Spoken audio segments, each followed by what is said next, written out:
Hello friends, कैसे हो? I hope आप अच्छे होंगे। देखिएगा, हम इस वीडियो में देख रहे हैं ये कलाम के द्वारा लिया हुआ फाइनल टेस्ट नंबर फर्स्ट है, जो आपका 7 दिसंबर को लिया गया था। इसमें किस प्रकार के क्वेश्चन बने हैं हम वो देख रहे हैं। जिसमें आपका पहला क्वेश्चन पूछा गया था, मार्च 2024 तक राजस्थान में सड़क लंबाई की दृष्टि से निम्न में से व्यवस्थित अवरोही क्रम की पहचान कीजिएगा। यानी आपको ये बताना है, जैसे कि नेशनल हाईवे होते हैं, स्टेट हाईवे होते हैं, कुछ डिस्ट्रिक्ट वाले होते हैं, कुछ ग्रामीण सड़कें भी होती हैं, तो उनमें सर्वाधिक कौन सी लंबाई दे रखी है, यानी सड़कों की। तो उसी आधार पर आंसर देना है। अवरोही का मतलब होता है बड़े से छोटे के क्रम की ओर चलना है हमें।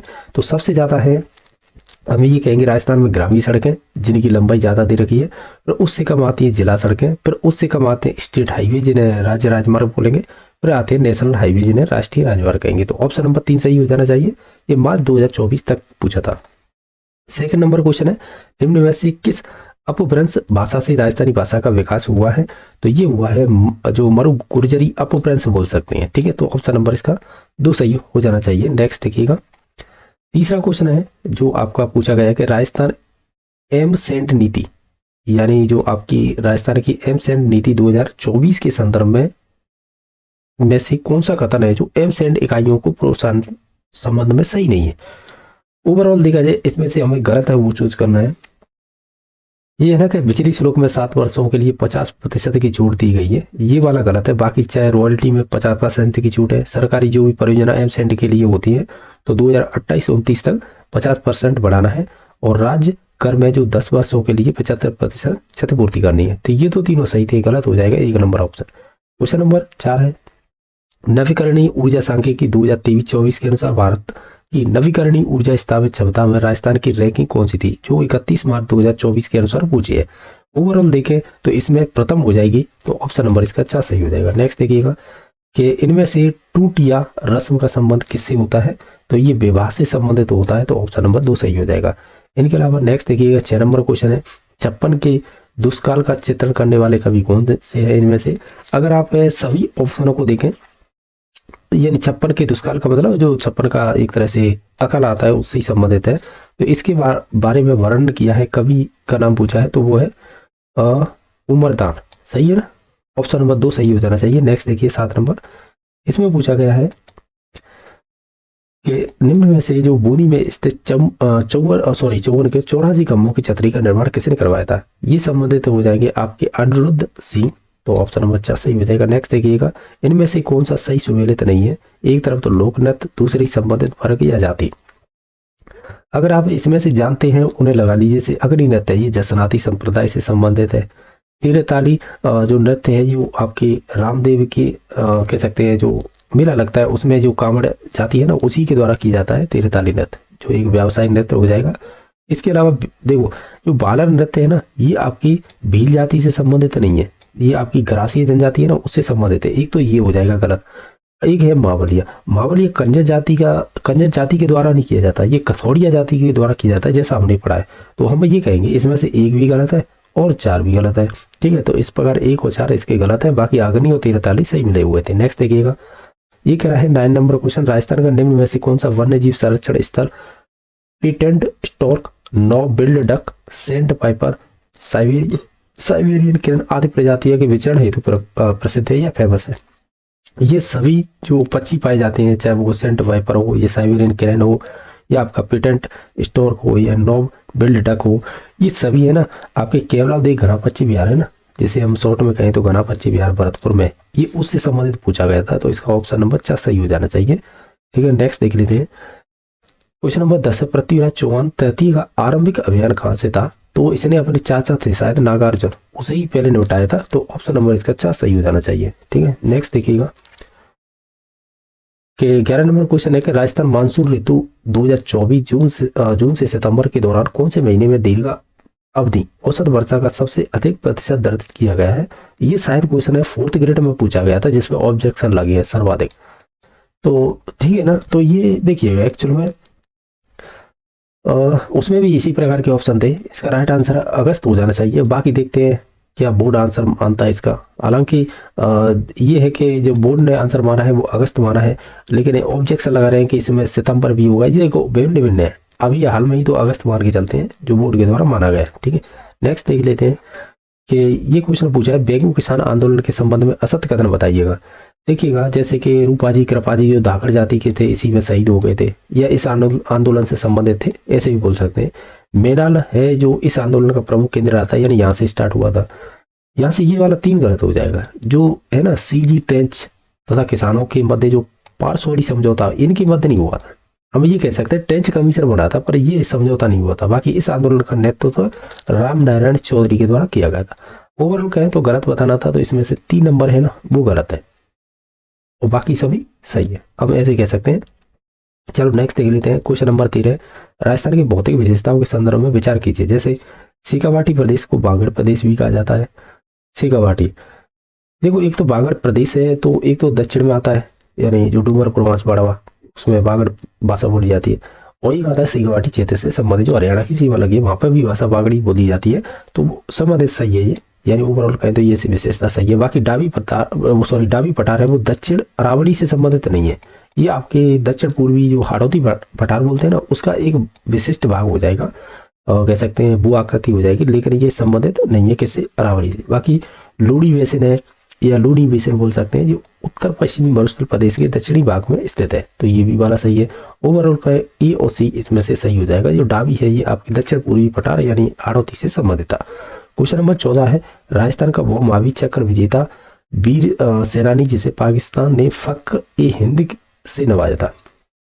अगर इनमें ऑप्शनों के आधार पर चले तो वो लेफ्टिनेंट कर्नल हरनोत या हनूत सिंह से, ठीक है, हनूत सिंह राठौड़ थे, तो ऑप्शन नंबर 1 सही हो जाना चाहिए इसका। नेक्स्ट देखिएगा, क्वेश्चन नंबर नेक्स्ट है, निम्न में से कौन सा युग्म सही नहीं है, यानी सुमेलित नहीं है या गलत दे रखा है। जैसे पीपर पत्रा है ये कान में पहना जाता है, गोकरुआ ये हाथ में पहने जाते, बोरला है जो आभूषण ये सिर में पहना जाता है, ठुस्सी है ये नाक में न पहना जाकर गले या कंठ में पहना जाता है, ठीक है, तो इसका ऑप्शन नंबर 1 सही हो जाना चाहिए। क्वेश्चन नंबर 16 है, राजस्थान में महिलाओं द्वारा लहरिया बात की ओढ़नियां मुख्यतः किस माह में पहनी जाती है। और लहरिया बात की तो ओढ़नी ये सावन के महीने पहनी जाती है या श्रावण को बोल सकते हैं, ऑप्शन नंबर 1 सही हो जाएगा। क्वेश्चन नंबर 17 है, निम्न में से साहित्य सृजन की दवा द्वैत विधा किस भाषा से युक्त है या किस भाषा में लिखी गई है। ओवरऑल ये है, तो ओवरऑल देखा जाए ये उर्दू और फारसी में लिखी गई है, ऑप्शन नंबर इसका 3 सही हो जाना चाहिए। इनमें से कौन सुमेलित नहीं है, यानी जी गलत दे रखा है एक तरह से। अगर आप ध्यान से देखें, जो सासी जनजाति है ना ये कोटा बूंदी में नहीं पाई जाती है या हाड़ौती के क्षेत्र में न पाकर ये एक तो भरतपुर जिले में पाई जाती है और दूसरी अजमेर में, तो मुख्यतः तो भरतपुर ही आता है नाम, ज़्यादा पूछी जाती है तब, यानी ज़्यादा संख्या है, तो नीचे दौर से इसका ऑप्शन नंबर 4 सही हो जाएगा। बाकी डामोर है ये जो आपकी सिमलवाड़ा है क्षेत्र डूंगरपुर पाई जाती है। शहरिया जनजाति है ये सावाद किशनगंज तहसील 12 जिले में पाई जाती है। बाकी गरासिया है ये आबू रोड पिड़वाड़ा तहसील सिरोही के क्षेत्र में पाई जाती है। सही है ना, बिल्कुल सही है। डामोर जनजाति ये आपकी डूंगरपुर, गरासिया सिरोही में, शहरिया 12 में और सासी भरतपुर और अजमेर में, तो इस प्रकार 4 नंबर गलत दे रखा था, बाकी सभी सही थे। पृथ्वीराज विजय के रचयिता कौन थे, वो थे जयानक, तो ऑप्शन नंबर इसका 2 सही हो जाना चाहिए। इनमें से बताइएगा महाकवि माघ ने अपने प्रसिद्ध ग्रंथ शिशुपाल वध की रचना कहाँ पर की थी। ओवरऑल ऑप्शन के आधार पर जाए तो बीनमाल जालौर में की थी, तो ऑप्शन नंबर 4 सही हो जाएगा। नेक्स्ट देखिएगा कि फारसी इतिहासकार निजामुद्दीन और अबुल फजल ने किस राजपूत शासक को अस्मत वाला राजा कहा है। अगर ऑप्शनों के आधार पर चले तो वो हो जाएगा मालदेव। नेक्स्ट देखिएगा, इनमें से कौन सा युग सुमेलित नहीं है या गलत दे रखा है वो पहचानना है। जैसे मृदा दे रखी है और विस्तारित क्षेत्र, जैसे पर्वतीय मृदाएं ये उदयपुर सलमपुर कोटा इनमें पाई जाती है, तो ये बात तो बिल्कुल कह सकते हैं सही है। बाकी है जैसे जिप्सी फेरस है ये बीकानेर में पाई जाती है। लाल लोम यानी लाल सोम बोल सकते हैं इसे, या लाल लोम बोल सकते हैं, तो ये लाल लोम मृदा है ये पाई जाती है डूंगरपुर और बांसवाड़ा क्षेत्र में। लेकिन साइज प्रोजेम्स है ये झालावाड़ में नहीं पाई जाती, तो यही गलत दे रखा है, बाकी सभी सही थे, ठीक है। नेक्स्ट देखिएगा, निम्नलिखित में थे राजस्थान में उपलब्ध सतही जल के आधार पर सबसे बड़ी नदी बेसिन कौन है। इसमें पूछा है उपलब्ध सतही जल के आधार पर, तो सतही जल के आधार पर देखें तो चंबल ही हो जाएगी, ऑप्शन नंबर 3 सही हो जाएगा। नेक्स्ट देखिएगा, गोविंद गिरी ने संप बोल सकते हैं या संप सभा की स्थापना की सेप, यार सही दे रखा है क्या, संप है क्या संप ही दे रखा है। संप शाब्दिक का अर्थ क्या होता है, यानी गोविंद गिरी ने संप सभा की स्थापना की, तो उसमें संप शब्द का शाब्दिक अर्थ क्या है ऐसे पूछा है, तो इसका ऑप्शन नंबर 3 सही हो जाएगा। संयुक्त का प्रेम और बंधुत्व, यही हो जाएगा, ऑप्शन नंबर 3 सही हो जाएगा, ठीक है। एक तो इसमें से स्पष्ट नहीं दिखाई दे रहे। नेक्स्ट देखिएगा 25 नंबर क्वेश्चन, निम्न में से राजस्थान के या निम्नलिखित में से राजस्थान में कौन से क्षेत्र में मुख्यतः अर्धचंद्राकार पहाड़ियां देखी जाती है? तो ये दक्षिण पूर्वी जो हाड़ौती पठार है ना, उसमें ही देखी जाती है। तो ओवरऑल ऑप्शन नंबर इसका 4 सही हो जाएगा। नेक्स्ट देखिएगा कि संयुक्त राजस्थान के संघ के गठन पर जिसे राज्य प्रमुख बनाया गया था, तो राज्य प्रमुख उदयपुर के थे महाराणा भूपाल सिंह, उन्हें बनाया गया था। तो ऑप्शन नंबर 2 सही हो जाएगा। राजस्थान एकीकृत स्वच्छ ऊर्जा नीति 2024 के अनुसार 2030 तक सौर, पवन व हाइब्रिड विद्युत परियोजना के लक्ष्य क्या रखे गए हैं? इनमें से जो सही है हमें वो चूज करना है। जैसे सौर की बात की जाए तो 90 गीगावाट, पवन की बात की जाए तो 25 गीगावाट, हाइब्रिड की बात की जाए तो वह 10 गीगावाट। तो इस प्रकार ऑप्शन नंबर 3 सही हो जाना चाहिए। नेक्स्ट देखिएगा इनमें से सही सुमेलित है, यानी जो एक तरफ तो पर्यटन स्थल और अवस्थिति, जैसे जो मूसी महारानी है उनकी छतरी कहाँ पर है? तो ये अलवर में सही मिली हुई है। पटमों की हवेली है, ये जैसलमेर से संबंधित है। हजरत कमरुद्दीन शाह की दरगाह है, ये संबंधित हो जाएगी झुंझुनू में। सुनहरी कुटी है, ये आपके टोंक से। तो जो भी होगा ऑप्शन वो सही हो जाएगा, जो मिलान कर लेना। नेक्स्ट देखिएगा कि 29 नंबर है, निम्नलिखित में से राजस्थान के एकाधिकार वाले खनिजों के उपयुक्त समुच्चय का चयन कीजिए, यानी जिन पर राजस्थान का एक तरह से एकाधिकार है तो उनकी बात कर रहा है ये।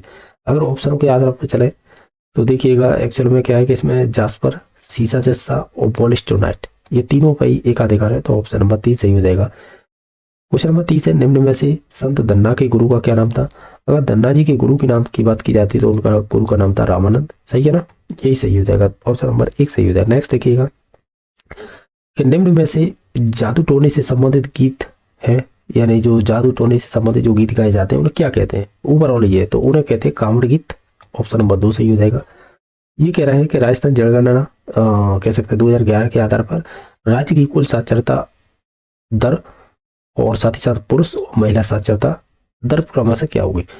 कुल राजस्थान की साक्षरता दर की बात की जाती है तो वो हो जाएगी, अगर इनमें से देखें तो 66.1%। फिर उसमें से फिर पुरुष की पूछी जाए तो 79.2%, अगर महिलाओं की पूछी जाए तो फिर 52.1%। तो इस प्रकार ऑप्शन नंबर इसका 2 सही हो जाना चाहिए। नेक्स्ट, राजपुताने की किस रियासतों या रियासत के सामंतों ने 1857 की क्रांति में खुलकर भाग लिया था? तो देखो जयपुर से तो कोई संबंध नहीं है। कोटा की बात की जाए तो यहाँ की तो जो पब्लिक थी ना, यानी जो जनता थी, वही उसने ही विद्रोह किया, करीबन 6 माह तक चला था। वहाँ के राजा थे शायद राम सिंह सेकंड, उन्हें किले में ही कह सकते हैं बंदी बना लिया था। तो ये भी संबंध नहीं होगा क्योंकि यहाँ पर सामंत पूछे हैं। एक्चुअल में क्या है कि आपने अगर पढ़ा हो तो ठाकुर कुशाल सिंह और साथ ही साथ जो सलम्बर के जो सामंत थे उन्होंने साथ दिया था, जिसमें पिथौरा का युद्ध हुआ था, काला कोरा युद्ध हुआ था, आपने पढ़ा होगा ये।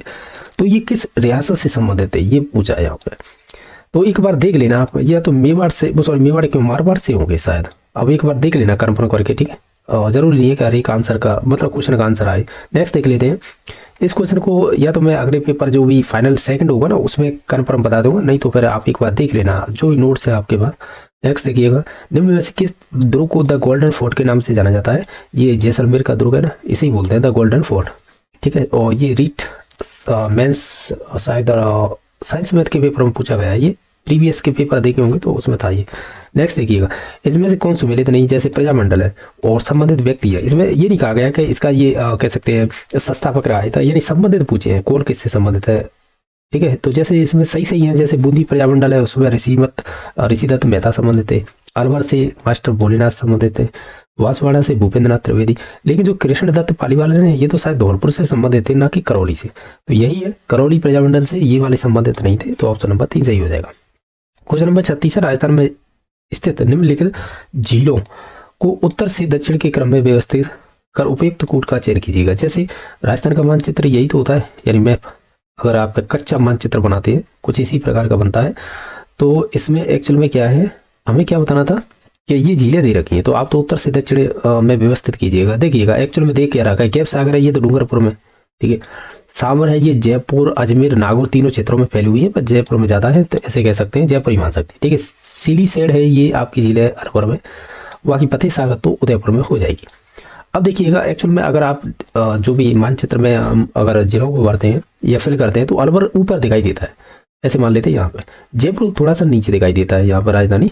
फिर उसके बाद आते हैं तो यहाँ पे उदयपुर दिखाई देता है, और नीचे की तरफ उदयपुर से डूंगरपुर दिखाई देता है, और फिर लास्ट में आता है बांसवाड़ा। तो आप एक कंफर्म कर पा रहे होंगे कि अलवर ऊपर हो जाएगा। अलवर मीन्स ये सबसे पहले अलवर आएगा। तो ये सी किस में है, एकमात्र ऑप्शन 3 नंबर में। फिर उसके बाद क्या आएगा, बी, बी का मतलब साबरजीत जो जयपुर में। फिर उसके बाद डी है, डी का मतलब फतेह सागर उदयपुर हो जाएगा यहाँ पे।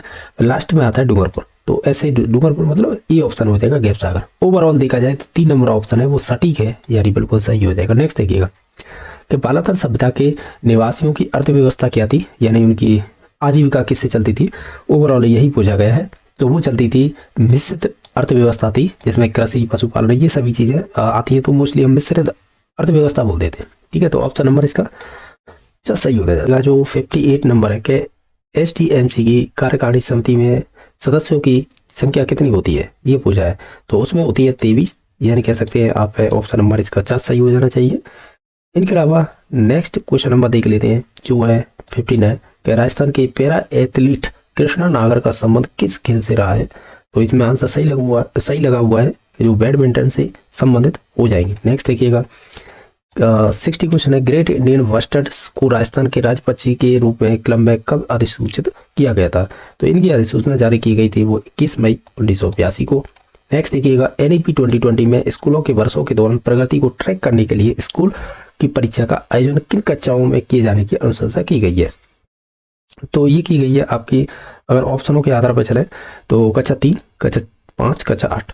ऑप्शन नंबर इसका 2 सही हो जाएगा। नेक्स्ट देखिएगा 15 वर्ष की उम्र में 4 राष्ट्रीय और 2 अंतर्राष्ट्रीय पदक जीतने के साथ इंटरनेशनल मास्टर की उपाधि प्राप्त कर 20 वर्षों में यह उपलब्धि हासिल करने वाले पहले राजस्थानी शतरंज खिलाड़ी कौन बने हैं।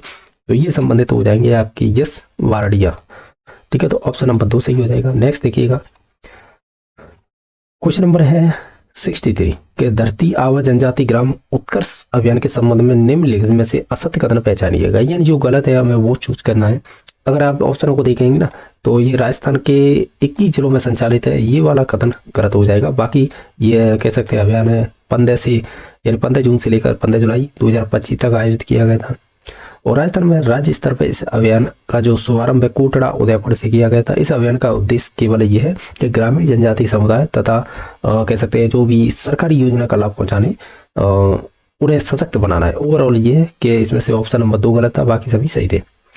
क्वेश्चन नंबर 64 है कि राष्ट्रीय शिक्षा नीति 2020 में स्टेम यानी STEM शिक्षा पर अधिक ध्यान देने हेतु अभिशंसा की गई है। तो स्टेम शिक्षा में विषय नहीं सम्मिलित किया गया है, तो वही है EVS यानी जो पर्यावरण अध्ययन या एनवायरनमेंट स्टडी बोलते हैं, ये सम्मिलित नहीं की गई है। बाकी सभी सम्मिलित हैं, चाहे वो आपकी विज्ञान हो या आपकी टेक्निकल एजुकेशन हो या आपकी मैथ हो, ये सभी इंक्लूड है, लेकिन EVS नहीं है।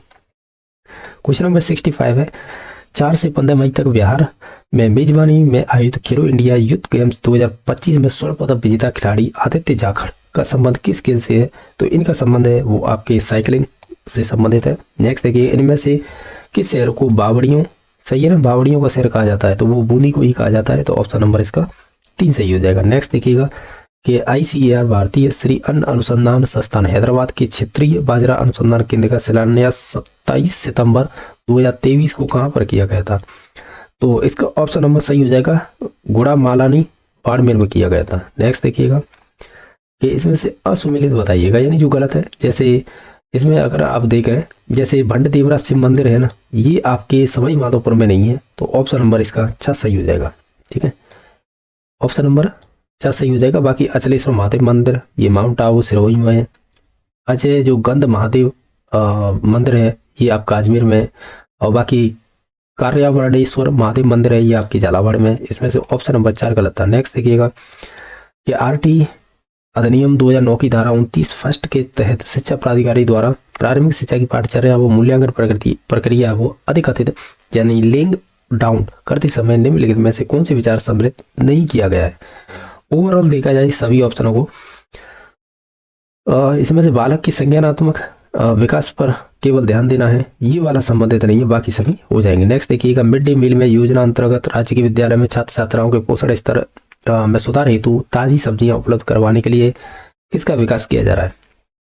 अगर ऑप्शनों के आधार पर चले तो इसे न्यूट्रिशन गार्डन कहेंगे। ऑप्शन नंबर इसका 2 सही हो जाएगा। नेक्स्ट देखिएगा 16 अक्टूबर 2025 को the constitution club of India नई दिल्ली में आयोजित समारोह के दौरान यंग कंट्री अवार्ड किसे प्रदान किया गया था। तो ये प्रदान किया गया था रूमा देवी को, ठीक है, यानी यंग कंट्री अवार्ड, ठीक है। नेक्स्ट देखिएगा राजस्थान की RT नियमावली 2011 में प्रारंभिक शिक्षा के विभागाध्यक्ष के रूप में किसे परिभाषित किया गया है?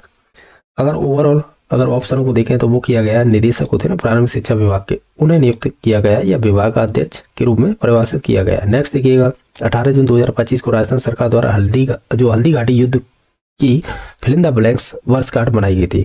तो ये वर्षगांठ मनाई गई थी 450वीं। तो ऑप्शन नंबर इसका 2 सही हो जाएगा। राजस्थान के वर्तमान मुख्य सचिव कौन है? तो वो हो जाएंगे वी श्रीनिवासन, और इससे पहले थे सुधांशु पंत। नेक्स्ट देखिएगा राजस्थान सरकार के 1 वर्ष का कार्यकाल पूर्ण होने के उपलक्ष्य में पंच गौरव कार्यक्रम का शुभारंभ किया गया है। इनमें से कौन से कार्यक्रम का हिस्सा है? जैसे इसमें दे रखा है जैसे उपज, उत्पाद, प्रजाति, पर्यटन स्थल, ये सभी सम्मिलित है। तो ABCD ऑप्शन नंबर इसका 3 सही। अच्छी एक रमन हाल ही में 9 वर्ष का हुआ है, तो पहली बार विद्यालय में प्रवेश ले रहा है। तो RT एक्ट या कह सकते हैं RT अधिनियम 2009 के उपबंध के अनुसार उसे किस कक्षा में प्रवेश दिया जाएगा?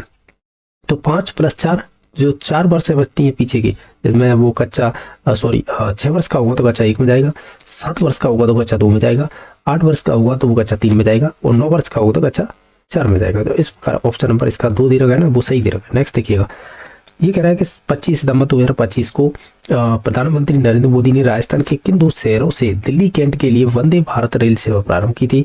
तो जिनमें नाम आता है एक तो जोधपुर और एक बीकानेर। तो ऑप्शन नंबर 3 सही हो जाएगा। क्वेश्चन नंबर है 82 के 16 सितंबर 2025 को राज्यपाल दे हरिबाबू बागड़े ने फिल इन द ब्लैंक्स को राजस्थान के फिल इन द ब्लैंक्स राज्य मुख्य निर्वाचन आयुक्त के रूप में नियुक्ति प्रदान की थी। वो थे राजेश्वर सिंह, जो 8वें नंबर के थे। तो ऑप्शन नंबर 4 सही हो जाएगा। नेक्स्ट देखिएगा कि मुख्यमंत्री मंगला पशु बीमा योजना में किन पशुओं का बीमा कवरेज नहीं किया जा सकता है? तो वो नहीं किया जाएगा गधा और घोड़े का, बाकी जो ऑप्शन दे रखे थे इनका किया जाएगा। नेक्स्ट देखिएगा 84 नंबर क्वेश्चन है कि राजस्थान RT नियमावली 2011 के किस नियम के अंतर्गत RSCERT के द्वारा 29 के प्रयोजनार्थ शैक्षणिक प्राधिकारी घोषित किया गया है? तो ये संबंधित होगा आपके नियम नंबर 22। नेक्स्ट देखिएगा राजस्थान का प्रथम सीमेंट कारखाना ECC सीमेंट लिमिटेड की स्थापना 1915-16 में किस स्थान पर की गई थी? तो ये की गई थी आपकी लाखेरी बूंदी में। नेक्स्ट देखिएगा 86 नंबर क्वेश्चन है यहूदियों का पूजा स्थल बेदखबाद यानी बेदखबाद बोलेंगे राजस्थान के किस शहर या नगर में है? यहूदियों का पूजा स्थल पूछा है ना, तो यहूदियों का पूजा स्थल है ये पुष्कर अजमेर में। तो यही राइट आंसर हो जाएगा, यानी बेदखबाद। तो ये आपके पुष्कर अजमेर में स्थित है। तो ऑप्शन नंबर इसका 4 सही हो जाएगा। नेक्स्ट देखिएगा निम्नलिखित में से कौन सा कार्यक्रम E-लर्निंग कार्यक्रम नहीं है? जैसे स्माइल तो है, ठीक है, इसके अलावा इसमें और भी ऑप्शन दे रखे जैसे कि मिशन बुनियाद, आवाम है, लेकिन होनहार राजस्थान इसमें से एक E-लर्निंग कार्यक्रम नहीं है। नेक्स्ट देखिए 88 नंबर राजस्थान की मान्यता प्राप्त निजी विद्यालयों में किस शैक्षणिक सत्र से RT के तहत निःशुल्क प्रवेश दिए जा रहे हैं? तो 2012-13 से दिए जा रहे हैं। तो ऑप्शन नंबर इसका 3 सही होना चाहिए। नेक्स्ट देखिएगा राजस्थान सरकार की फ्लैगशिप योजनाओं के संबंध में असुमेलित है युग्म बताइए, यानी जो गलत है। जैसे इसमें दे रखे हैं जैसे नवो ड्रोन दीदी योजना है, ये आपकी ग्रामीण विकास विभाग से संबंधित है। मिशन हरियालो ये वन विभाग से, स्वामित्व योजना ये पंचायती राज है, लेकिन कर्म भूमि से मातृभूमि अभियान ये जन स्वास्थ्य अभियांत्रिकी है ना, इससे संबंध नहीं है। तो यही गलत है, बाकी सभी सही थे। 90 नंबर क्वेश्चन है कि राजस्थान में विद्यालय या विद्यालय शिक्षा जो कक्षा 1 से लेकर 12 तक में शैक्षणिक प्राधिकारी के रूप में कार्यरत सर्वोच्च संस्था कौन सी है? तो वो है RSCERT जो उदयपुर में स्थित है। तो ऑप्शन नंबर इसका 3 सही हो जाएगा। नेक्स्ट देखिएगा क्वेश्चन नंबर नेक्स्ट है कि बाल विकास की वो अवस्था जिसमें बच्चा खिलौने से खेलता है और जिज्ञासु रहता है, प्याजे से तुलनात्मक अध्ययन करने पर उस अवस्था के बच्चे में कौन सा गुण उपस्थित नहीं होगा? यहाँ पर देखें तो नहीं पूछा है। ओवरऑल देखा जाए तो देखिएगा एक्चुअल में बच्चा क्या खिलौने से खेल रहा है और जिज्ञासु यानी जानने की इच्छा है। तो ओवरऑल देखा जाता है तो ये जिज्ञासु वगैरह होते हैं ना बच्चे, तो उनकी 4 से 6 वर्ष ज़्यादा मायने रखती है। तो ओवरऑल देखा जाए अगर ऑप्शनों पर आधार पर चले जैसे अहम केंद्रवाद है, तो जीन प्याजे की जो 2nd नंबर की अवस्था है ना 2 से 7 वर्ष की, जिसे पूर्व सक्रियात्मक बोलते हैं, ये उसकी विशेषता है। केंद्रीकरण यानी एक ही जगह पे मतलब अपने कह सकते हैं इसकी माँ को स्थिर रखता है, या कह सकते हैं वो एक ही तरफ सोच पाता है। तो ये भी 2 से 7 यानी पूर्व बाल्यावस्था की एक कह सकते हैं विशेषता है। फिर आता है अपलटावी यानी कह सकते हैं पलटावी चिंतन नहीं है उसके अंदर, तो वो भी फिर 2 से 7 वर्ष होती है ना पूर्व सक्रियात्मक अवस्था, उसी की विशेषता होती है। ओवरऑल देखा जाए तो श्रेणीबद्ध वर्गीकरण है ना, वो नहीं आएगा इसकी अंतर्गत। किसके? पूर्व सक्रियात्मक जो अवस्था होती है या प्री ऑपरेशनल स्टेज होती है जीन पियाजे की 2 नंबर की, उसकी 3 विशेषताएं दे रखी थी, एम केंद्रवाद, केंद्रीकरण, अपलटावी चिंतन। लेकिन श्रेणीबद्ध वर्गीकरण है ये आपके जीन पियाजे की 3 नंबर की अवस्था आती है जो 7 से 11 वर्ष होती है ना जिसकी उम्र, जिसे कॉन्क्रीट ऑपरेशन स्टेज बोलते हैं, यानी कह सकते हैं मूर्त अवस्था, तो उसकी विशेषता दे रखी, तो इसलिए ये आंसर हुआ है। ठीक है, एक नंबर। नेक्स्ट देखिएगा, सेवा के आधार पर क्लाउड कंप्यूटर का एक प्रकार नहीं है इनमें से। अगर ऑप्शनों के आधार पर चले तो वो हो जाएगा EAAS, यानी ऑप्शन नंबर 50 सही हो जाएगा। 93 नंबर क्वेश्चन है, xyz@gmail.com ईमेल में एड्रेस में यूजर नेम कौन सा है? तो ये शुरुआत का होगा, XYZ हो जाएगा, ऑप्शन नंबर 1 सही हो जाना चाहिए। नेक्स्ट देखिएगा, असुमेलित छाटिएगा। जैसे बीज में पढ़ा होगा, ये साइंस में पढ़ते हैं और साइकोलॉजी में भी पढ़ते हैं, जो आनुवांशिकी हेरिडिटी पढ़ते हैं ना टॉपिक, जैसे बाल विकास पढ़ते हैं तो उसी दौरान पढ़ते हैं, जिसमें आनुवांशिकता वातावरण पढ़ते हैं वहीं पर पढ़ते हैं। बीज में नए चूहे पर प्रयोग किए थे। लेमार्क के भी एग्जाम्पल दिए जाते हैं वहीं पर, अगर नहीं बात है तो फिर ये बायोलॉजी में 12th क्लास में पढ़ते हैं। लेमार्क जिराफ, या आपने 10th में पुरानी बुकों में पढ़ा होगा जो NCERT है, तो उसकी तो मालूम नहीं है 10th में ये एग्जाम्पल दे रखा है या नहीं, लेकिन ये 12th में दे रखा है। ठीक है, तो ये सही है लेमार्क।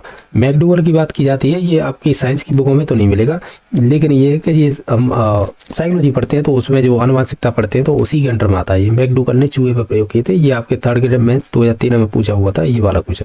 बाकी जो हरिसन ने ये या हरिसन बोल सकते हैं, इसने कबूतर पर प्रयोग किए थे, ये वाला गलत दे रखा है, बाकी सभी सही थे। क्वेश्चन नंबर 95 है, क्या अभिप्रेरणा यानी मोटिवेशन की विशेषता को ध्यान में रखते हुए सत्य कथनों के समूह को चुनिएगा, जैसे कि इसके चलते व्यक्ति कष्ट और पीड़ा का अनुभव कर सकता है। सेकंड है, ये ज्ञानात्मक भावात्मक चेतना से संबंधित है। तीसरा ऑप्शन है, कोई अभिप्रेरक या तो वो पूर्ण रूप से जैविक हो सकता है या फिर पूर्ण रूप से मनोसामाजिक हो सकता है।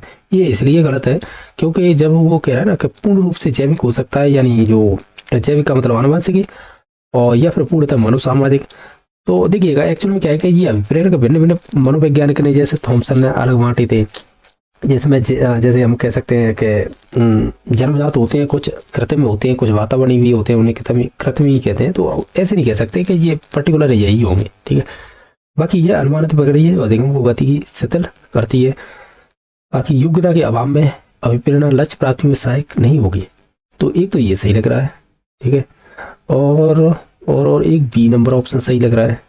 ठीक है, और इसमें ऑप्शन देखिएगा BE किसमें, इसमें तो है नहीं, इसमें है BE, इसमें BE है। ठीक है, और इसमें नहीं है। तो ओवरऑल देखा जाए तो 2 और 3 में से सही होगा, लेकिन इसमें सभी ऑप्शन सही कह रखे, लेकिन इसमें से आप देखें तो एक तो 3 नंबर सही नहीं था। ठीक है, और 3 नंबर के अलावा इसमें ये वाला भी जो D नंबर ऑप्शन है ये भी नेगेटिव दे रखा है, तो ये भी नहीं होगा, तो यानी C और D, तो ये भी नहीं होगा। ओवरऑल देखा जाए तो फिर हम इंक्लूड कर लेंगे 1 नंबर ऑप्शन के। इसके चलते व्यक्ति कष्ट और पीड़ा का अनुभव कर सकता है, एक तो ये सही हो जाएगा, दूसरा B नंबर और तीसरा E। इस प्रकार इसका ऑप्शन नंबर कह सकते हैं 2 सही हो जाएगा। नेक्स्ट देखिएगा 96 नंबर क्वेश्चन है, फिल इन द ब्लैंक्स एक विशेष प्रकार का मेलवेयर है जिसके द्वारा हैकर है यह पता लगा सकता है कि कीबोर्ड के द्वारा कंप्यूटर स्क्रीन पर क्या टाइप किया जा रहा है। तो किसके थ्रू पता करते हैं ये? वो की लॉगर के द्वारा पता करते हैं। तो ऑप्शन नंबर इसका कह सकते हैं 97 है कि यदि प्रतिभाशाली बालक में कार्य के प्रति अनिच्छा हो, अरुचि हो, कर्तव्य त्यागिया जैसे विकार उत्पन्न हो जाए तो उसके क्या बनने की संभावना रहेगी। देखो मंद बुद्धि तो इसलिए नहीं है क्योंकि वो प्रतिभाशाली बालक है, तो प्रतिभाशाली डायरेक्ट मंद बुद्धि में तो जाने से रहा। अपराधी की बात की, सामाजिक के विरुद्ध कोई ऐसा काम नहीं कर रहा है, तो ये भी नहीं होगा। वंचित तो वे बालक होते हैं जो सामाजिक रूप से पिछड़े होते हैं, तो ये भी नहीं होगा। तो हम ये कहेंगे कि पिछड़ा बालक सबसे बेस्ट रहेगा कहना, वो यानी पिछड़ रहा है इन चीज़ों में। ठीक है, तो ऑप्शन नंबर 3 सही हो जाना चाहिए। नेक्स्ट देखिएगा, शिक्षा मनोविज्ञान के क्षेत्र में सीखने की प्रक्रिया के पक्ष के अंतर्गत सम्मिलित नहीं है। जैसे ये कह रहा है लेखन, पठन, वाचन, बोध होना, यानी आप लेखन का मतलब W, ये कौशल की बात कर रहा है। ठीक है, पठन का मतलब R, वाचन का मतलब S। इनका यानी अंडरस्टैंडिंग होती है किसके दौरान? सीखने की प्रक्रिया के दौरान। दूसरा कह रहा है चिंतन, प्रत्यक्षीकरण, स्मरण, विस्मरण का बोध होता है। बिल्कुल है, चिंतन करोगे तो आप परसेप्शन जैसे देखते हैं उसका स्मरण करते हैं और उसे भूलते भी हैं, इसका भी बोध होता है। बाकी विकास के आयाम और व्यक्तिगत भिन्नता का बोध होता है। बाकी ये सीखने के नियम सिद्धांत अंतरण का बोध होता है, ये भी बात सही है। देखिएगा एक्चुअल में क्या है कि अगर आप ध्यान से देखना, ये शिक्षा एजुकेशन साइकोलॉजी होती है ना, उसके क्षेत्र में जो सीखने की प्रोसेस होती है ना, उसकी बात कर रहा है। तो उसमें विकास के आयाम और व्यक्तिगत भिन्नता का बोध होता है, ऐसा कहना कहीं ना कहीं गलत है। हालांकि ऑप्शन नंबर 1 भी गलत सा दिखाई दे रहा है। क्यों? कि इसमें कौशल की जब भी बात की जाएगी ना, तो वो LSRW होते हैं। यानी ओवरऑल ये है कि चारों कौशलों की बात की जाएगी। ऐसे थोड़ी है कि इसे छोड़ दें और इस कौशल का ही विकास हो जाएगा। यानी आप भी जानते हो ये सभी आप आपस में अंतर संबंधित होते हैं। एक बार आप देख लेना, इसे कन्फर्म नहीं कह रहा हूँ कि ये 3 नंबर होगा, हो सकता है इसका 1 नंबर और 3 दोनों में से कोई ना कोई आंसर होगा। एक बार देख लेना, क्यों कन्फर्म नहीं हूँ मैं कि इसमें 1 होगा या 3 होगा। नेक्स्ट देखिएगा, सूचना प्रौद्योगिकी अधिनियम सरकारी विभाग को सक्षम बनाने में मदद करता है, तो निम्न में से सबसे उपयुक्त विकल्प कौन सा होगा? इसमें से अगर सभी ऑप्शनों को ध्यान से देखें ना, तो ऑप्शन नंबर इसका 3 सही हो जाएगा कि जो आधिकारिक दस्तावेजों की जो फाइलिंग, निर्माण और भंडारण को डिजिटल प्रारूप में स्वीकार करना। ठीक है, तो ऑप्शन नंबर इसका 3 सही हो जाना चाहिए।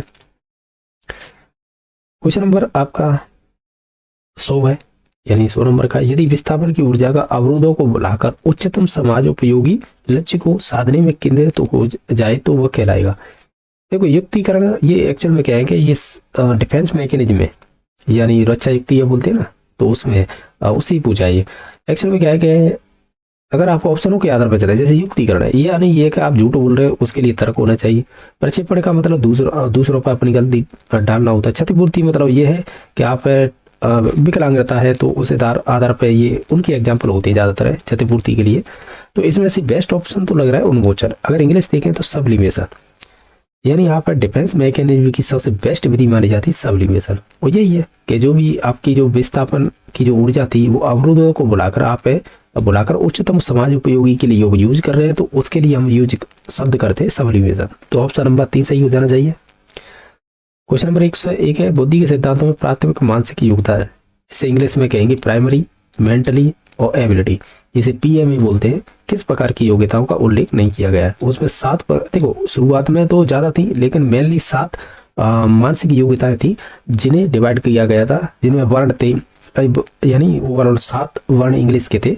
उन्हें हिंदी में याद रखिएगा, इंग्लिश में वो आपके ऊपर डिपेंड करेगा। जैसे प्रत्यक्षीकरण, जिसे परसेप्शन बोलते हैं, और मेमोरी थी। लेकिन सामाजिक योग्यता और निगमनात्मक तर्क ये नहीं थे।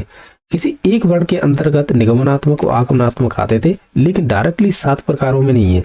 कौन? निगमनात्मक तर्क। ये ध्यान रखना, किसी एक वर्ण के अंतर्गत आते हैं निगमनात्मक, आगमनात्मक, या वो लॉजिकल है या कोई अदर होगा, मैं कन्फर्म नहीं, लेकिन मैं बता रहा हूँ कि ये चीज़ मैंने पढ़ी है तो उस आधार पर। लेकिन ये डायरेक्टली थे वर्ण, ये 7 वर्ण थे, जिसमें थे जैसे कि पी था, ठीक है, एम था और W भी था। तो ऐसे थे 7, और इनकी जैसे कि P का मतलब परसेप्शन, M का मतलब मेमोरी, W का मतलब वर्ड, तो ऐसे ही थे। ठीक है, जिनमें से हमें क्या पूछा था, उल्लेख नहीं है, तो उनमें 1 और 2, यानी 1 और 2 का मतलब हो जाएगा, इनका उल्लेख नहीं है। बाकी नीचे वालों को तो है, प्रत्यक्षीकरण और आपकी स्मृति का, तो इसका ऑप्शन नंबर 1 सही हो जाना चाहिए। नेक्स्ट देखिएगा, व्यक्तित्व की विशेषक अवधारणा में किसी भी ऐसे गुण कि मुझे सांस्कृतिक प्रदान पसंद है, ऑलपोर्ट के अनुसार क्या कहलाएंगे? ऑलपोर्ट ने जो शील गुणों का सिद्धांत दिया था, ये उन्हीं से संबंधित था। तो उन्होंने इनमें बताए थे, जैसे प्रधान गुण कौन से होते हैं, केंद्रीय गुण कौन से होते हैं, सेकेंडरी कौन से होते हैं। सेकेंडरी का मतलब गुण। तो हमें ये कहते हैं, क्या कहते हैं कि अगर किसी को कपड़े पसंद है, यानी अपने समाज में या कल्चर के जो भी कपड़े होते हैं पहनने के, तो उस हिसाब से ये बताइएगा कि कौन से शील गुण में आएगा ये ऑलपोर्ट के अनुसार। ठीक है ना, ऐसे ही पूछा है ना ये क्वेश्चन। ओवरऑल देखा जाए तो इसी प्रकार का ये क्वेश्चन है। तो इसमें से जो गॉड है ना, जो गॉड यानी कह सकते हैं आप सेकेंडरी ट्राइड बोलते हैं या सील गुण बोलते हैं, उनसे संबंधित ये एग्जांपल हो जाएगा। ठीक है, नेक्स्ट देखिएगा, fill in the blank, data चोरी से बचाने के लिए ड्राइव को एनक्रिप्ट करती है, तो वो करती है आपकी ये करेगी बिट लॉकर। ऑप्शन नंबर 2 सही हो जाएगा। नेक्स्ट देखिएगा, अभिक्रमित अनुदेशन की विधि जिस मनोवैज्ञानिक सिद्धांत पर आधारित है, उसकी संकल्पना की पृष्ठभूमि अधिगम के किस नियम से मिलती है? अभिक्रमित अनुदेशन विधि, तो एक्चुअल में क्या है कि अभिक्रमित अनुदेशन PF स्किनर ने दिया था। ठीक है, एक्चुअल में क्या है कि हमें ये पूछा है, तो उसकी जो कॉन्सेप्ट है, उसकी जो फीडबैक पृष्ठभूमि, या कह सकते हैं सही है पृष्ठभूमि, कह सकते हैं किस अधिगम के नियम से ली गई है। तो ओवरऑल देखा जाए तो आपने थॉर्नडाइक का नियम पढ़ा होगा, लॉ ऑफ इफेक्ट, प्रभाव के नियम से ली गई है। ये आपके RPSC सेकंड ग्रेड 2000, ये तो कन्फर्म नहीं है कि 18-19 की भर्ती में किस में पूछा है, ये पूछा हुआ क्वेश्चन है। ठीक है, तो आप प्रीवियस के ही क्वेश्चन इसमें डाले गए हैं, तो ऑप्शन नंबर इसका 2 सही हो जाएगा। ये अच्छा क्वेश्चन है। नेक्स्ट देखिएगा कि खोज अधिगम की जनक कौन है। जब भी डिस्कवरी लर्निंग की बात की जाती है तो जेनर ब्रूनर का नाम आता है। अगर टोलमैन की बात की जाती है तो इनकी साइन थ्योरी है, तो उनसे संबंधित है। साइन थ्योरी या कह सकते हैं लेटेंट लर्निंग का नाम भी देते हैं टोलमैन की सिद्धांत को। लेव-वाइगोस की, ये तो फिर आपको जानते हैं, एससीएल की बात करते हैं।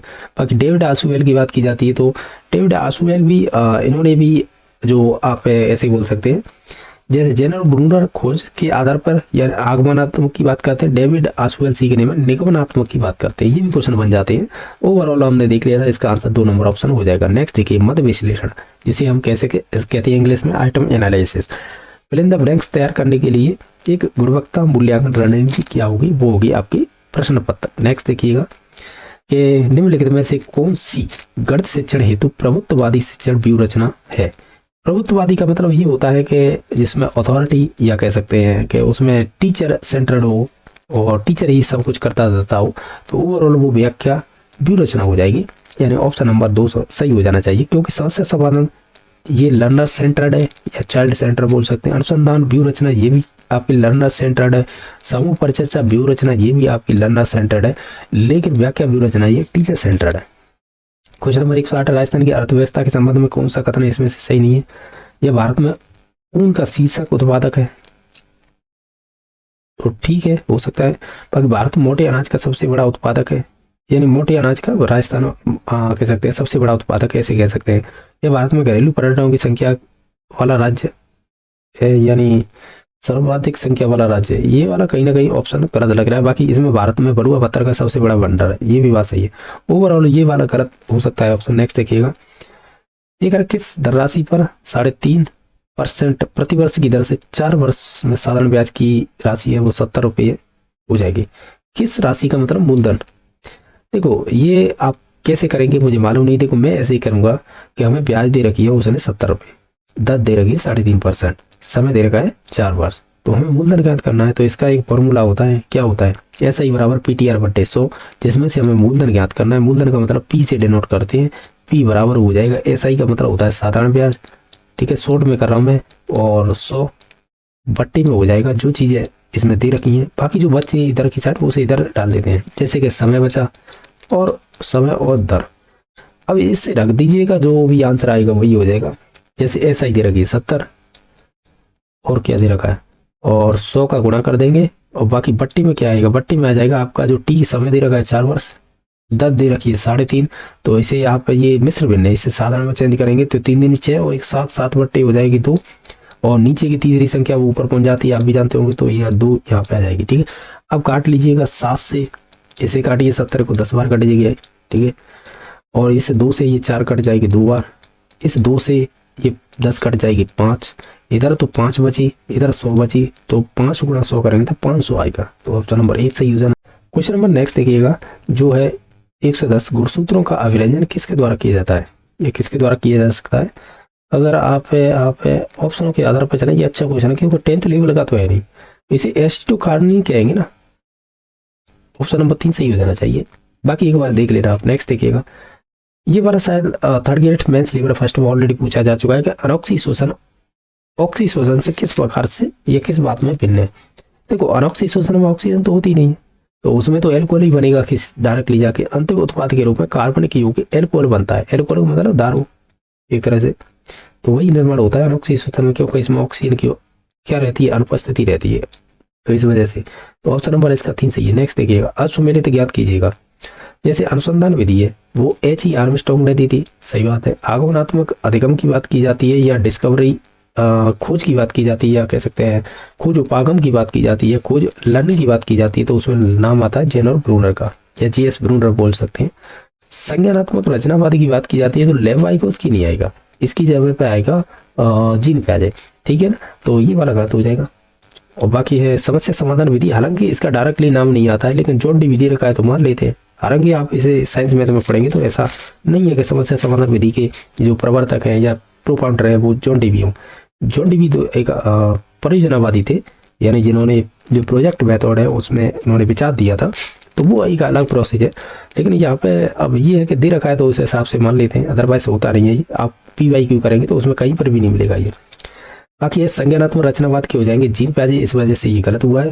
बाकी लेब वाइगोस की तो आपके सामाजिक रचनावाद की बात करते हैं, ठीक है, तो इस वजह से ऑप्शन नंबर 3 सही हो जाएगा। नेक्स्ट देखिए 103 है कि एक मानसिक संरचना है जो हमें नई जानकारी को समझने और व्याख्या करने में मदद करती है। अगर देखा जाए तो ऑप्शन चारों दे रखे हैं, ये सभी है जीन प्याजे के शब्द हैं। जैसे स्कीमा क्या होती है, एसिमिलेशन यानी आत्मसातीकरण क्या होता है, एकोमोडेशन यानी समायोजन क्या होता है, साम्य धारणा जैसे इक्विलिब्रिएशन बोलते हैं।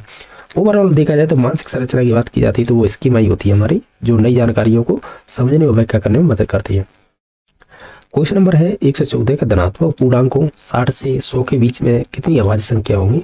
आवाज संख्या वे होती है जिसमें एक और खुद का भाग जाए, बाकी किसी का नहीं जाए, यही तो होता है आवाज संख्या। और कौन सी होती है, एक तो 61 हो जाएगी, और बताइएगा 62 में भाग चला जाएगा, एक का भी, दो का भी, और किसका चला जाए, नहीं होगी 62, ठीक है। और इसके बाद हो जाएगी 63 भी नहीं होगी, फिर 63 के आगे चलेंगे तो 67 हो जाएगी, 71 हो जाएगी, 73 हो जाएगी, 79 हो जाएगी, 87 हो जाएगी, 97 हो जाएगी, एक और हो जाएगी, यानी 8 हो जाएंगी टोटल। तो आप एक बार देख लेना, ठीक है। तो क्योंकि ये चीज़ें तो आप खुद लिख कर भी देख सकते हैं, 61 से लेकर और 100 तक लिख के देख लेना, जो भी होंगे संबंधित वो आवाज संख्या आ जाएंगे। नेक्स्ट देखिएगा, अगर किसी वृत्ताकार पथ में गतिमान किसी वस्तु पर भीतर की ओर कार्यरत बल जो गतिमान वस्तु के केंद्र की ओर निर्देशित होता है उसे क्या कहते हैं, उसे हम कहते हैं केंद्र अभिसारी बल, क्योंकि अंदर की ओर लग रहा है। अगर बाहर की ओर होता तो उसे हम केंद्र अभिसारी बोलते हैं। तो इस वजह से ऑप्शन नंबर 1 सही हो जाएगा। इसमें से असुमेलित बताइए, सर्वोच्च चोटी और महाद्वीप दे रखे हैं, जैसे कि उत्तरी अमेरिका में एक माउंट मैकलिले, ये आपकी एक चोटी है। एकांगुआ है, ये आपकी दक्षिणी अमेरिका महाद्वीप में है।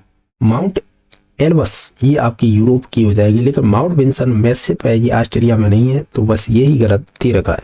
नेक्स्ट देख लेते हैं कि राजस्थान में मुख्य सचिव का कार्यकाल कितना होता है। मुख्यमंत्री चाहे तब तक रहेगा या निश्चित नहीं होता। नेक्स्ट देखिए, मुख्य मूल्यांकन की सही अवधारणा निम्न में से परिलक्षित होती है। एक्चुअल में क्या है, मूल्यांकन की सही अवधारणा क्या है ये पूछा है। अगर देखें तो देखो, नैदानिक मूल्यांकन और रचनात्मक मूल्यांकन ये तो होते ही नहीं है, ठीक है। बाकी यहाँ पे देखें तो योगात्मक मूल्यांकन प्लस मापन तो ठीक है, लेकिन योगात्मक नहीं होता है। अगर आप यहाँ पे देखें मापन प्लस निर्णय, देखो मापन तो यहाँ पे है, और उस निर्णय का मतलब यहाँ पर सही बैठ रहा है कि जो मूल्यांकन की सही अवधारणा होगी मापन प्लस निर्णय होगी। तो इस प्रकार ऑप्शन नंबर 3 सही हो जाएगा। नेक्स्ट देखिएगा, निम्नलिखित में से क्या जलवायु, मृदा, वन क्षेत्रों तथा संसाधनों और वर्षा आदि को प्रकट करते हैं। इसमें से कौन सा मानचित्र हो, जैसे प्राकृतिक मानचित्र, राजनीतिक, आर्थिक या सामाजिक मानचित्र। अगर देखें तो जैसे मृदा हो गई, वन क्षेत्र हो गई, जलवायु, ये सभी प्राकृतिक से संबंधित हैं, तो ऑप्शन नंबर 1 सही हो जाना चाहिए। नेक्स्ट देखिएगा, इसमें से दृश्य सामग्रियां यानी जिन्हें देख सकते हैं और सुन सकते हैं, एक तो चलचित्र ही हो जाएंगे, एक आपका कंप्यूटर हो जाएगा, तो ऑप्शन नंबर 2 सही हो जाएगा। बाकी मैजिक लैंटर्न और एपिडाइस्कोप तो दृश्य में आ जाएगा, ठीक है। तो इस वजह से तो इसमें से केवल ऑप्शन नंबर 2 सही हो जाएगा। नेक्स्ट देखिए, लाहौर किले का निर्माण या कह सकते हैं निर्माता कौन है, अकबर हो जाएगा। संविधान सभा में राजस्थान के एकमात्र निर्वाचित सदस्य कौन थे।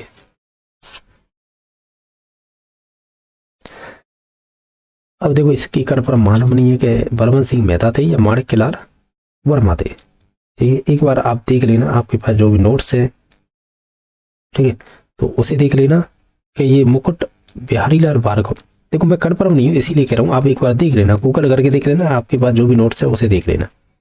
नेक्स्ट देखिए, निम्नलिखित कथनों पर विचार कीजिए, जैसे वेनिला एक प्रकार का गंदी सूचक है, मधुमक्खी के डंक में एसिटिक अम्ल उपस्थित होता है। एसिटिक अम्ल थोड़ी होता है, इसकी जगह पे तो फॉर्मिक एसिड होता है, सही है ना। जो मधुमक्खी होती है तो उसमें जो उसके डंक जब काटता है तो उसके अंतर्गत जो जलन होती है या कह सकते हैं उस जगह सूजन सी हो जाती है, तो वो फॉर्मिक एसिड हमारे जहाँ पे काटेगी नीचे तौर से वहाँ पे डंक के थ्रू छोड़ती है, तो नीचे तौर से उसे फॉर्मिक एसिड बोलेंगे, ना कि आप एसिडिक अम्ल। एक सोडियम क्लोराइड की रसायनों की कच्चे पदार्थ के रूप में उपयोग किया जाता है। सोडियम क्लोराइड का मतलब NaCl नमक की बात कर रहा है ये। हमें क्या पूछा था, कथनों पर विचार कीजिएगा, इनमें से सत्य कूट बताइएगा। देखो 2 तो होगा नहीं, तो 2 किसमें, इसमें ये नहीं होगा, ना ये होगा, ना ये होगा, तो ओवरऑल पर ऑप्शन नंबर 3 सही हो जाएगा, क्योंकि ये सही था और ये भी सही हो जाएगा, ठीक है। इनमें से भौतिक परिवर्तन क्या है, बल्ब का जलना ये भौतिक है, बाकी ये चाहे आप दारू बनाएं या द्रवित पेट्रोलियम को गैस का दहन करें या लोहे पर जंग लगना, ये सभी रासायनिक हो जाएंगे। नेक्स्ट देखिएगा 125 नंबर है, एक परीक्षण बार बार करने पर तथा विभिन्न परीक्षकों द्वारा मूल्यांकन करवाने पर समान परिणाम दे रहा है, लेकिन यह परिणाम उस परीक्षण के उद्देश्य प्राप्ति में विफल हो रहा है जो परीक्षण है। ओवरऑल देखें तो हम ये कहेंगे ये वस्तुनिष्ठ है, विश्वसनीय है, लेकिन वैध नहीं है। ओवरऑल ऑप्शन नंबर 4 सही हो जाएगा। नेक्स्ट देखिएगा सामाजिक विज्ञान के संप्रत्य के संदर्भ में निम्नलिखित में से कौन सा गुण सम्मिलित नहीं किया गया है या नहीं किया गया। तो ओवरऑल देखें तो इसमें से समाज के भविष्य की समस्याओं का अध्ययन करना, ये वाला सम्मिलित नहीं किया जाएगा, तो ऑप्शन नंबर 3 सही हो जाएगा। क्वेश्चन नंबर देखिएगा 127 है, वह छोटी से छोटी संख्या क्या होगी जिसमें 6, 7, 8, 9, 12 से विभाजित करने में प्रत्येक बार है शेषफल 2 बचे। आप कोई भी संख्या उठा लीजिएगा, उसमें 7 का भाग दे दीजिएगा, ये देख लीजिएगा 2 शेष बच रहा है, या इसमें से 9 ले लीजिएगा, उससे देख लीजिएगा। अगर आप ऑप्शन नंबर इसे लेंगे ना 4 को, जैसे 506 है, 7 का भाग देना, 7 7 49 होते हैं, बचेगी 1 रह जाएगी 16। 16 में आप 7 का देंगे भाग तो 7 दूनी 14, यानी 2 शेष बच रहा है। अगर 9 से देना चाहे तो 9 से देख लीजिएगा, यानी 2 संख्या देख लीजिए कम से कम, जिससे आसानी हो। जैसे 9 का देगा 9 बजे 45 होते हैं, 5 बजे का, ठीक है, तो यानी ये 56 हो जाएगी। तो और फिर 9 54 होता है, तो यानी 56 में से 54 जाएंगे तो 2 ही बचेगा। ओवरऑल देखा जाए तो यही आंसर हो जाएगा। नेक्स्ट देखिएगा बच्चों की आयु क्षमता तथा या और रुचि के लिए उपयुक्त अध्ययन के विषयों की पाठ्यक्रमों में शामिल किया जाता है, इसे कहा जाता है। देखो यहाँ पर बच्चों की आयु की अभिक्षमता या क्षमता कह लीजिएगा, तो वो भी ध्यान रखी जाती है, उनके इंटरेस्ट रखे जाते हैं, तो उसे सामयिक दृष्टिकोण कहेंगे, ठीक है। तो ऑप्शन नंबर 1 सही हो जाएगा। नेक्स्ट देखिएगा कि निम्न में से एक ऑनलाइन प्लेटफॉर्म है जिसका उपयोग गणित में इंटरेक्ट और विजुअल बनाने के लिए किया जाता है, उससे जिससे छोटे बच्चों को केवल अमूर्त सूत्रों के बजाय खेलों और गतिविधियों के माध्यम से अवधारणाओं को समझने में मदद मिलती है। बताइएगा इसे क्या कहते हैं। ये कुछ पहली बार देखा है इस प्रकार का, यानी पहली बार मीन्स ये है किसी एग्जाम में पूछा है और यहाँ पे ये डाला गया है, तो इसे कहते हैं हम डेस्मोस। ऑप्शन नंबर इसका 2 सही हो जाना चाहिए। नेक्स्ट देखिएगा जो 130 नंबर क्वेश्चन है,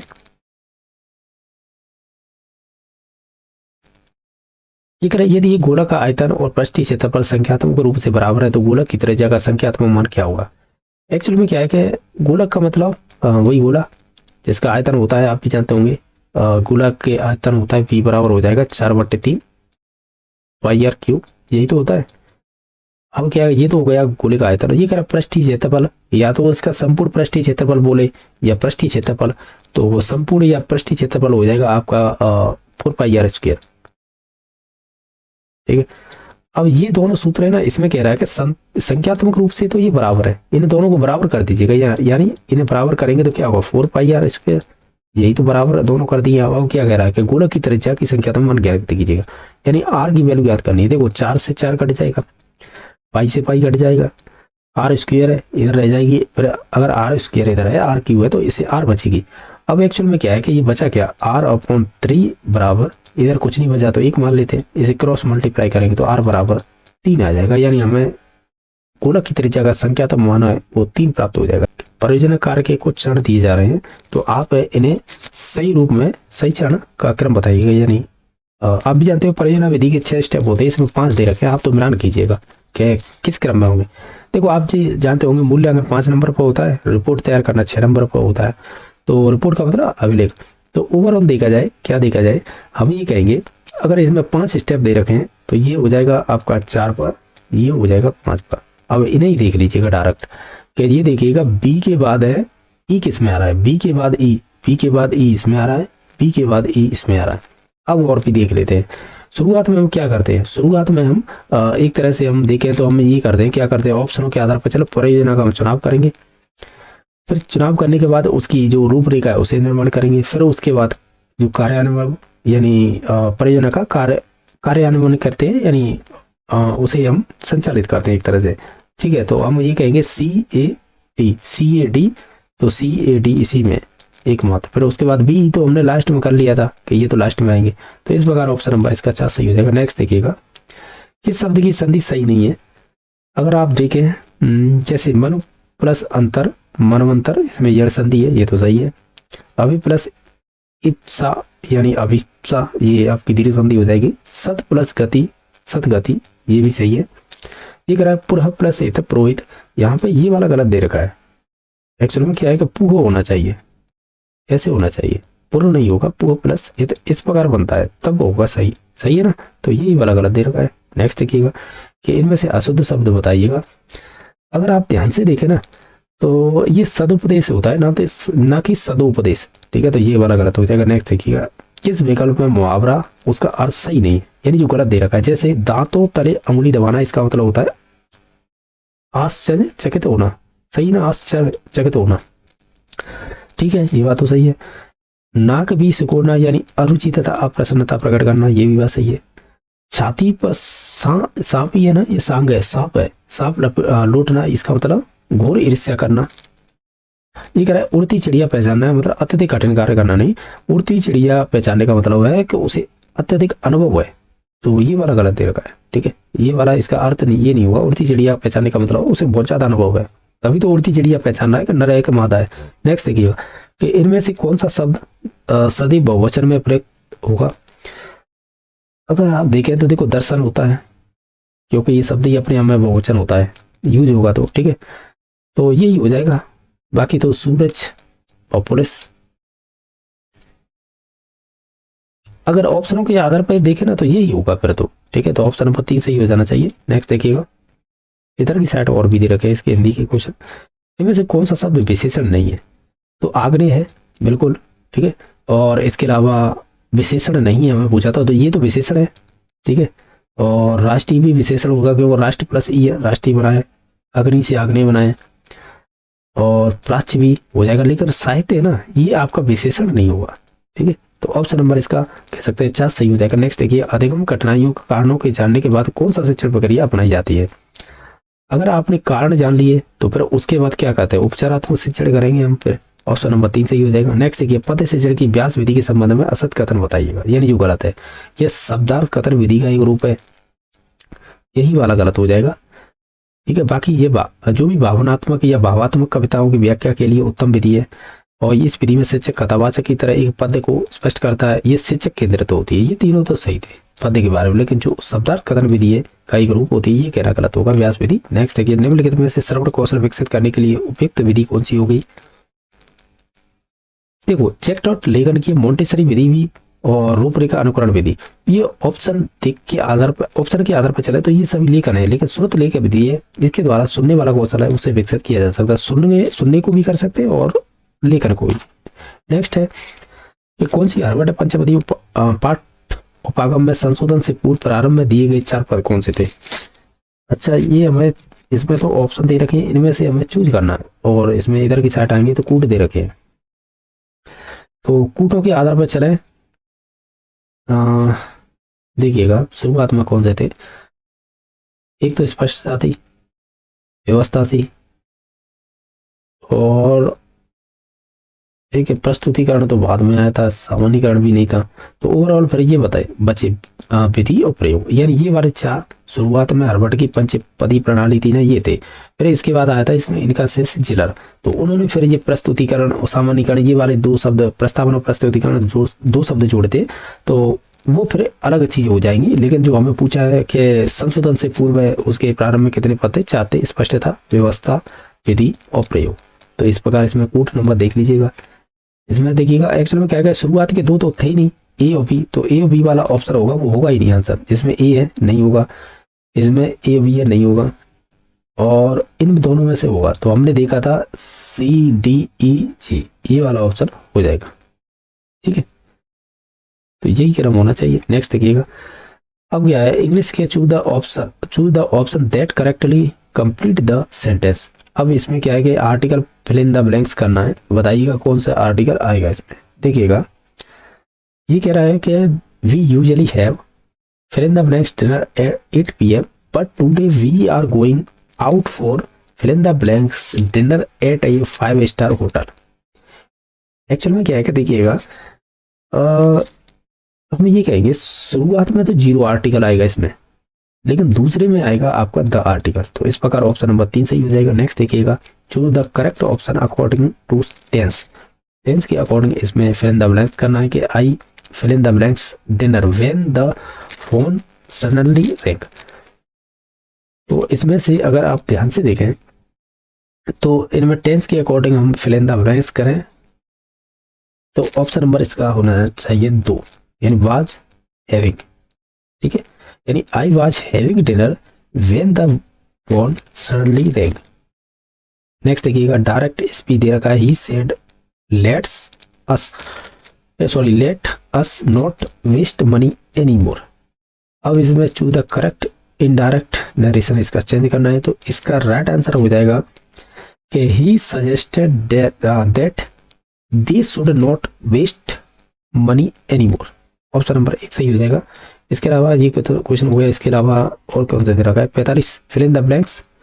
fill in the blanks with suitable phrasal verb आपको बतानी है कि जैसे for unity of the country, discipline among the people, ये वाला बताना है। इसमें से आगे फिल इन द ब्लैंक्स करनी है कि क्या आएगा। अगर आप देखें तो ये आएगा कॉल्ड फॉर।